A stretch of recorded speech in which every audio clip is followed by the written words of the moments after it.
Good day, folks! According to Lance Armstrong, knowledge is power, community is strength, and a positive attitude is everything. This is The Light Line, where wisdom persists.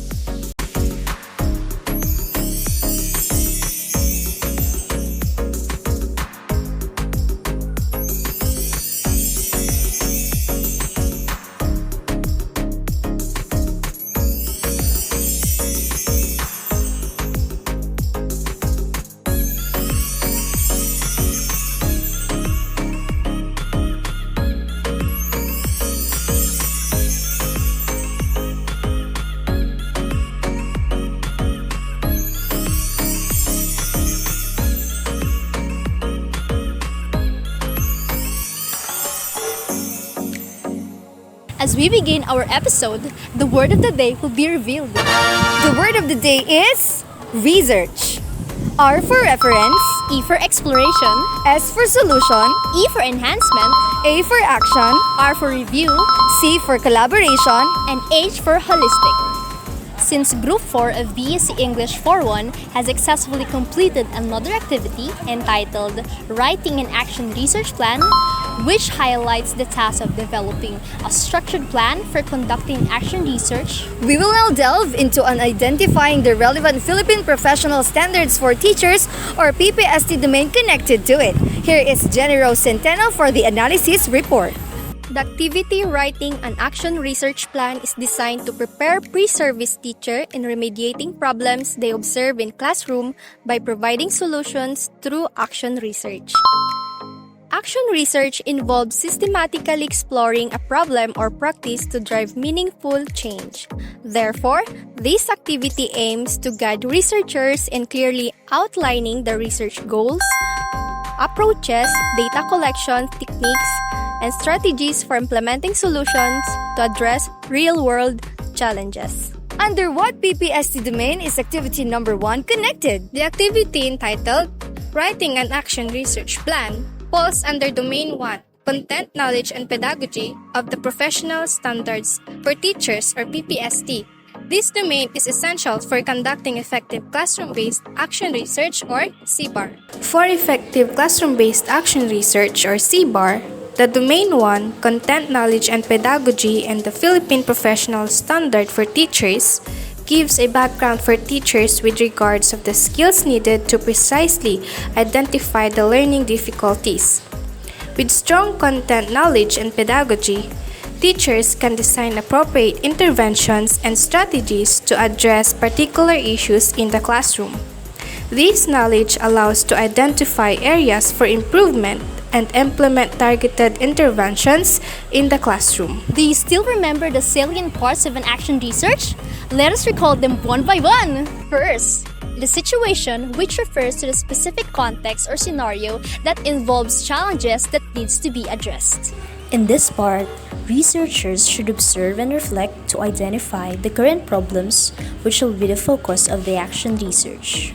Second, the preliminaries, which include proper signatories and gratitude, such as approval sheets and acknowledgement to the participants who will potentially contribute to the study. To formulate the preliminaries for an action research, researchers need to ensure that the necessary documents are properly structured, concise, and properly addressed.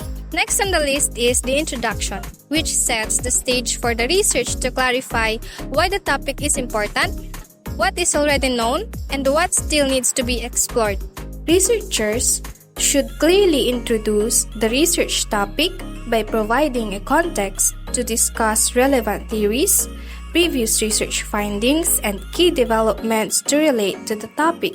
Fourth, the problem identification.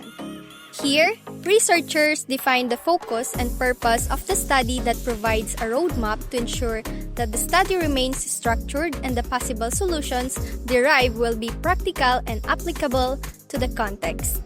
Researchers should reflect on practical challenges or real-world problems that are relevant to their field of study and consider how the research could contribute to enhance educational setting. Fifth, the generation of alternative solution. which includes the possible outcome that could help researchers to draw conclusions and to be flexible if problems arise in the concept of feasibility of the research. Researchers should think beyond the possible solutions and explore innovative approaches, considering diverse perspectives and ideas to help consolidate the findings of the action research. Next, the plan of action, which clarifies the intended goals, which include a list of activities that provide a clear timeline and production of the action research.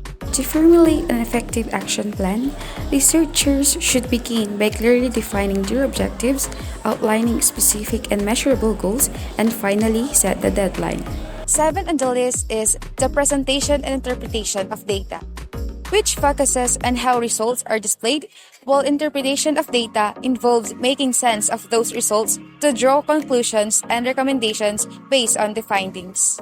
Researchers should examine the data in the context of the research questions and objectives of the study to provide a comprehensive understanding of the research outcomes. Next is the findings, conclusions, and recommendations, which consists of results gathered from interviews, surveys, and questionnaires that synthesize the research experience to highlight the possible intervention plan which would help to solve the problem encountered. The researchers should first analyze the data to identify key results, summarizing these outcomes in a clear and objective manner while directly addressing the research questions to develop practical and actionable recommendations. Lastly, the reflections. This section requires proper references which must be cited in APA format. Documents such as communication letters, questionnaires, interview questions, and curriculum vitae that provides information about the researchers are also included. It's essential for researchers to acknowledge the author to prevent plagiarism, also to keep necessary documents as evidence. Again, those are the parts of an action research. Now, what do you think is the problem chosen by Group 4? Let's discover! Folks, classrooms of today are more inclusive and diverse, making classroom management strategies important. Poorly managed classrooms are usually characterized by the students who do not actively participate in the teaching and learning process. Remember, effective classroom management plays a vital role in reducing disruptive behaviors, leading to increased students' engagement and improved student performance. Here, the researchers deemed it necessary to identify enhanced classroom management strategies to remediate the problem of students' limited participation. Folks, when students do not perceive the classroom as a structured, safe, and respectful space, they are less likely to engage actively, express their thoughts, or participate in collaborative activities. Now, the question is, how can we boost students' active engagement? Let's list some solutions. Application of differentiated instructions, incorporating visual aids, interactive elements, and other adjustments that can cater different learning styles of the student can help sustain or propel students' interest and participation. Contextualization of lesson. Relating lessons to real-world scenarios or incorporating students' personal interests, like sports or technology, can hook students' curiosity and encourage them to participate in the learning process. Integration of technology. Integrating technology such as gamification, social media linkages, web-based and app-based tools, and other forms of technology applicable into class discussions and the learning process is essential for enhancing student engagement, collaboration, and personalized learning. Usage of positive reinforcement.